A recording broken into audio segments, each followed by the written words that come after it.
As we have moved through the debate process on this important energy bill, we've seen some good, strong amendments. I've mentioned some. We've had them from both parties. We've had them from all areas of the country. But we've seen some particularly good ones that focus on hydropower. And I wanted to take a few moments this morning to speak about hydropower and the amazing supply source that hydropower provides for our nation. Hydropower harnesses the forces of flowing water to generate electricity, and it has many, many virtues as an energy resource. It's not only emissions-free and renewable, it's also capable of producing stable, reliable, and affordable base power. How about that? Stable, affordable, reliable base power. And, you know, it's emissions-free. It's renewable. It's not defined yet as renewable. We address that in this bill. Right now, hydropower produces about 6% of our nation's electricity and nearly half of our renewable energy. And that's more than the wind and solar combined, and enough electricity to power some 30 million American homes. Up in Alaska, hydropower provides, the number is right about 24% of our electricity. It provides energy for communities throughout the state, most notably in the southeastern part of the state where I was born and raised. Very, very significant there, but also in what we call the rail belt area. It is an amazing contributor to our state's energy base. We continue, though, to have vast potential with hundreds of sites in Alaska alone just waiting to be developed. We're a leader on hydropower, but we are hardly alone in having untapped potential. According to an official from the Department of Energy that we had before the Energy Committee testifying back in 2011, he said our country could realize an additional 300 gigawatts of hydropower through efficiency and capacity upgrades at existing facilities, powering non-powered dams, new small hydro development, and pumped storage hydropower. So let me repeat what that really means. 300 gigawatts additional of hydropower, not through some big mega dam, but through efficiency, through capacity upgrades at existing facilities, powering up our non-powered dams, new small hydro development, we see a lot of that in Alaska, and pumped storage hydropower. With that, 300 gigawatts of additional power. Now, put it into context. 1 gigawatt can power hundreds of thousands of homes. So we have an estimated 300 gigawatts of potential hydropower. Huge benefit to our country in terms of what we could get from our hydro resources. And it won't take much to start taking advantage of it. That's the beauty of it. That's the beauty of it. It may surprise some to know that right now, only 3% of our nation's existing 80,000 dams around the country currently produce electricity. Just 3% of 80,000 dams that are already out there are producing electricity. So think about what we could do. If we electrify just the top 100 out of 80,000, we could generate enough electricity for nearly 3 million more homes and create thousands of jobs. Meanwhile, simply upgrading the turbines at existing hydropower dams could yield a similar amount of additional electric generating capacity. We talk a lot about efficiency around here. Well, let's apply the efficiency with what we have with our existing facilities. What most of us agree is that hydropower is a great American resource. It is renewable, it is affordable, it is always on, and nearly every state has potential in some way. And yet, despite all this, despite the tremendous benefits that it provides, and despite our tremendous untapped potential, American hydropower development has stalled. Why? It stalled, quite honestly, because of red tape and environmental opposition. And this was a subject of a recent op-ed piece that I wrote. I co-wrote it with Jay Faison, who is the founder of the ClearPath Foundation. And it's called Stop Wasting America's Hydropower Potential. It ran in the New York Times last month, and we've gotten some pretty good positive comments. I'd ask to have that included as part of the record today. But at the heart of the problem, really, is a broken federal permitting process that has created an unnavigable gauntlet for our hydropower projects. It can now take well over a decade to relicense an existing dam. I'll say it again. We're not talking about licensing a new dam. We're talking about relicensing an existing dam, a process that can take over a decade. For the California consumers of Pacific Gas and Electric, relicensing costs have run as high as $50 million per dam simply to continue an existing project. We're not building anything new. We want to relicense it. It's costing $50 million and taken over 10 years. There was a recent editorial in a Eugene, Oregon newspaper, the Register Guard, which called for the preservation of hydropower assets, and it noted that the existing Carmen Smith project has been mired in the relicensing process for over 10 years, with a price tag estimated at $226 million. It amounts to 10 times as much and 3 times as long as it took to build the project when it was constructed in 1963. Mr. President, what is wrong with this picture? Taking 10 times as much, requiring 10 times as much money, $226 million, taking 3 times as long to build as when they built that project back in 1963.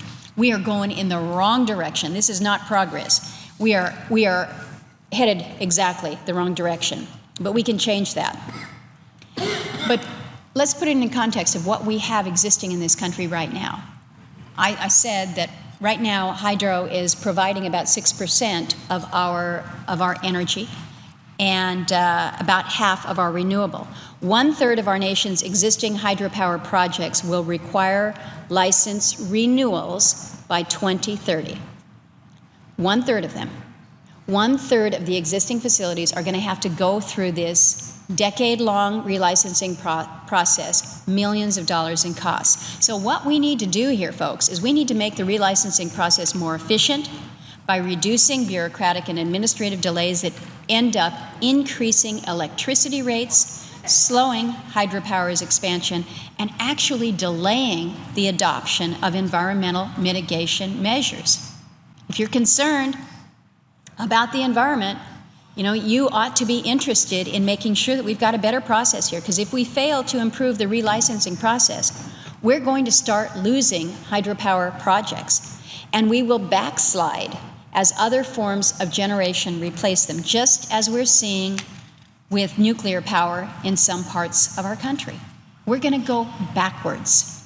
So whether your issue is climate change or whether it is electric reliability or just good, affordable energy, we should be able to agree that this is a situation that we want to avoid. We do not want to be going backwards on this.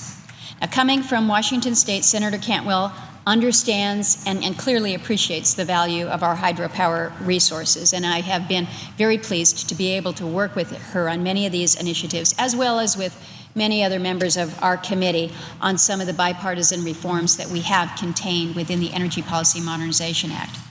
What we realized is that our current policies are holding this resource back, and that we need to update, we need to modernize them if we ever want to harness the amazing potential of domestic hydropower.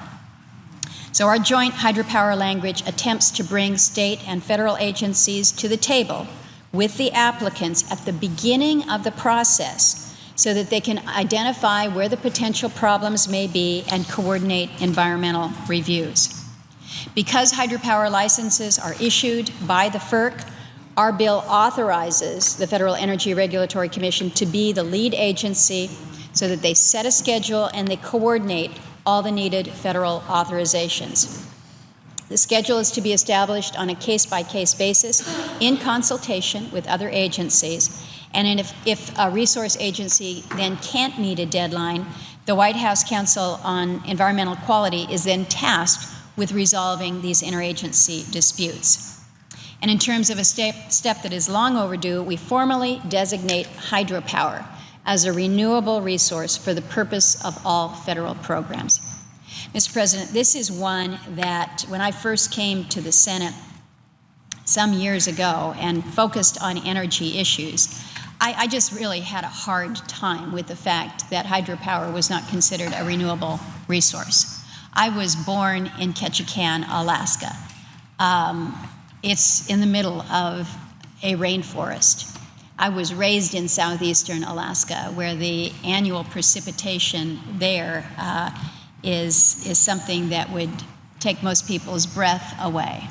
And if I were to tell the people of Juneau or Wrangell or Ketchikan that what is coming out of the sky today is not a renewable resource, I would be laughed out of the room. But we're going to hopefully take care of that and formally designate hydropower as a renewable resource for the purposes of all federal programs. We've got very good common sense ideas carefully crafted within our bill. Our language does not alter the authority of federal agencies to impose mandatory environmental conditions or to weaken the stringent environmental review process. So for those who are afraid that somehow or other we're just going to run roughshod over the environmental regulators, that is not the case. But what we're doing is through efficiency, through some streamlining, through some coordination, we're going to be able to make a difference in our nation's ability to develop hydropower, and that's why the members of the Energy and Natural Resources Committee overwhelmingly supported the hydropower provisions in the bill that we have before us today. But there's always more good news that we can add. We have looked to the amendments that other members have offered. We've already accepted an amendment from Senator Daines to extend the deadline for the relicensing of a hydropower project in Montana. We also have a number of amendments from other members from both sides of the aisle, and I'm hoping that we're going to be able to add them to the bill. For example, Senator Gillibrand has filed an amendment to extend the deadline for a hydro project in her home state of New York. Senator Burr has filed an amendment to extend the deadline for a hydro project in his home state of North Carolina. Senator Kane has filed an amendment to extend the deadline for hydro projects in his state of Virginia. And all of these projects would add power then to non-powered dams. And these projects already have licenses, but what they need is they need more time to deal with the technical and the regulatory issues that often arise before the construction can begin.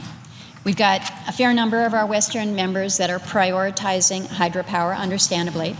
Senator Barrasso is filing an amendment to authorize the use of active capacity of the Fontanelle Reservoir in southwest Wyoming. Senators Flake and Feinstein have come together. They've got a pretty good amendment to improve the way the Army Corps of Engineers operates dams to increase their efficiency. Again, isn't this just good common sense? Probably comes as no surprise, I've got a couple of amendments that will benefit Alaska, including one that will expand the existing project at Terror Lake and allow the local community there, Kodiak, to remain powered almost entirely by renewable energy. Right now, they're 99.7% powered by renewable energy between wind and their hydro capacity. We want them to get to that full 100%. It's pretty cool. And then finally, I want to recognize the senator from Massachusetts, Senator Markey, who has a proposal to encourage the development of pumped storage hydropower assets. This is one of the best ways to store baseload power and technology that could really help to smooth out the intermittency of other renewable sources. We're working on that one, checking it out, but it looks good. These are good proposals, Mr. President. And as we continue our voting and our clearing process here today, I'm confident that we will be able to accept many more of them. Again, I want to acknowledge the work and the partnership that I have with Senator Cantwell on many of these hydro issues. Her state certainly enjoys the benefit of lower cost energy because of the investments made in hydro. But we've got more work ahead of us. I know members are here anxious to talk on their amendments that they may have an interest in moving towards this afternoon, but glad to be back on the bill, and hopefully we will have an exciting and an energetic day. And with that, I would yield to my ranking member.